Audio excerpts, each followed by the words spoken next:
Nick, I'll start with you. Kerr and CJ said the Warriors stole that game. Did the Warriors win, or did the Blazers blow it? The Warriors won the game in the third quarter with that 13-0 run, instantly erasing all the work the Blazers had done in the first half. But then at the end, when the Blazers had an 8-point lead with 4.5 minutes left, then the Blazers blew it. Once they were up 108-100, they had 9 possessions. They scored on one of those possessions. Our friend C.J. McCollum had a really rough finish to the game, 0 for 5 in that stretch. They couldn't get stops. Draymond Green was doing everything he wanted, orchestrating the offense. So it was a patented Warriors punch that got the Warriors back in the game in the third quarter that put them in position to win it. But the Blazers responded to the punch, built an 8-point lead, 4.5 minutes left, and then all of a sudden the game ends on a 14-3 run. And to me, that was partially at the end, the Warriors making plays, but more so at the end, the Blazers not being able to execute their offense, not being able to execute basic defensive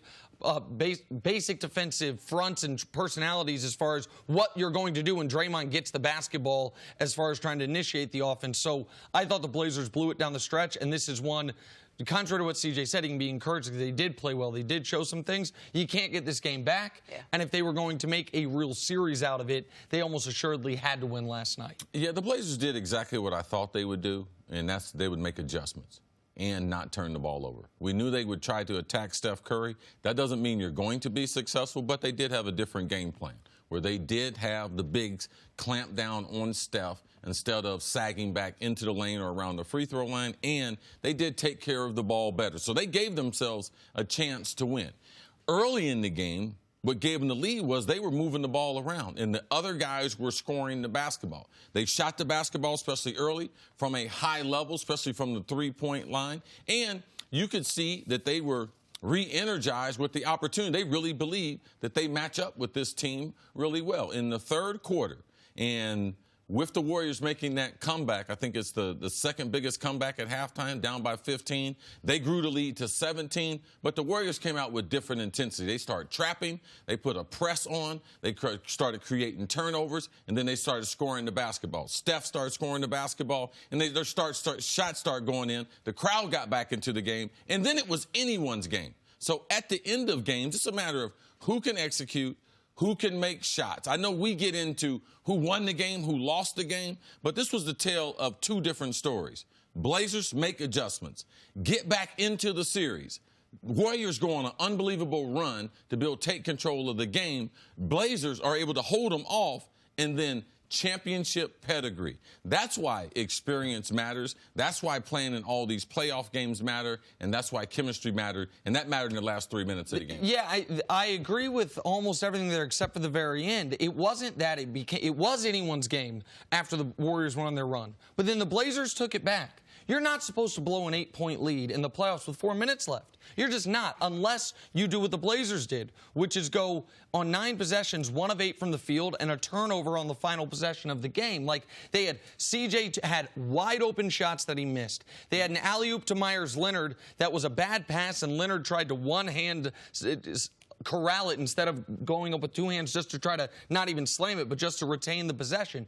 They felt, to me, the pressure of the moment and were not able to execute in that moment. The first half, the Blazers offensively were extraordinary. I think 11 of 22 from 3. But their inability to deal with what is a pretty basic defense, which is we're going to trap the pick and roll. We're going to try to force the ball out of Dame and CJ's hands. They were saying it on the broadcast on the right. Start slipping those screens. Go up like you're going to screen. When they go to the trap, slip towards the basket. That's what the Warriors have made so much of their money on the last few years is, oh, you're going to try to trap our pick and roll. We'll slip the screens and roll to the basket. Well, everyone doesn't have a Draymond that's going to be right there at the point of the offense to be able to orchestrate, and they haven't been doing that all season. So now in the highest level, against the best competition, it's hard to do things. That's why Golden State does it.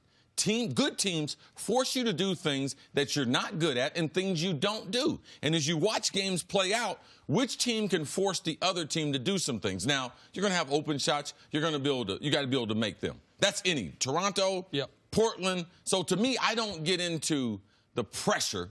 Because if a guy misses an open shot, it's not because of the pressure. He just missed an open shot.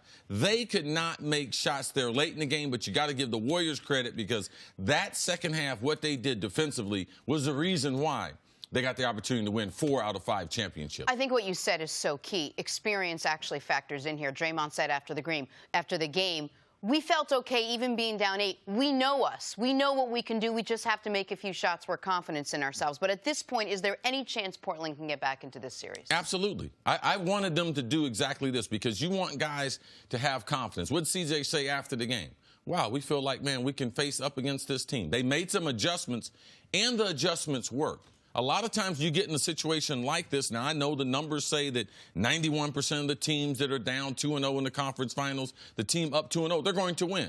But you look at the game plan for game number 3, like if we can make a few more adjustments, if I make some shots, CJ and them are like, man, we're right in this series. Now, they must win game number 3. Everyone knows that. But you can be confident that how they played for 3.5 quarters was they played some championship-level basketball. And you can even make the argument how they played the entire game would have been good enough to win if that game were in Portland and not Oracle. That 13-0 run in the fourth quarter I don't think happens if it's in Portland and not Oracle. So can they get back into this series? Yeah, they could win both games in Portland. I think in order for them to win the series, much like we felt about the Rockets series before the Kevin Durant injury we thought might have changed things, you needed to take one of these first 2 games, especially if you were in position to take one of these first 2 games. In my mind now, the Blazers are in a spot where they got to beat the Warriors 5 out of 7. Yep. Because they had them beat last night. They let them off the hook.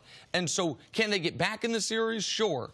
Can they win the series? Very, very tough. I think sometimes when we're doing shows like this, we do series a disservice because we always try to figure out who's going to win. And in these series, man, it can change a lot of different ways. All right? The home court, the Warriors, they've earned the home court. They were supposed to win those 2 games. Portland put themselves in position in game number 2. Now, something else, like I said yesterday, Portland, with Golden State having 2 starters already out, if they get an injury. So we keep saying, oh, man, this series is over with. Then we're missing what series in NBA basketball is about. It's up to Portland in game number 3 to come out. Their season's on the line to be able to send a message. Because I thought they sent a partial message in game number 2 because if Damon plays the type of basketball he's capable of playing, they win that game. If CJ makes an open shot late in the game, they win the game. So regardless of what the numbers say, I'm sure Portland is encouraged when they got on that flight last night and headed back home.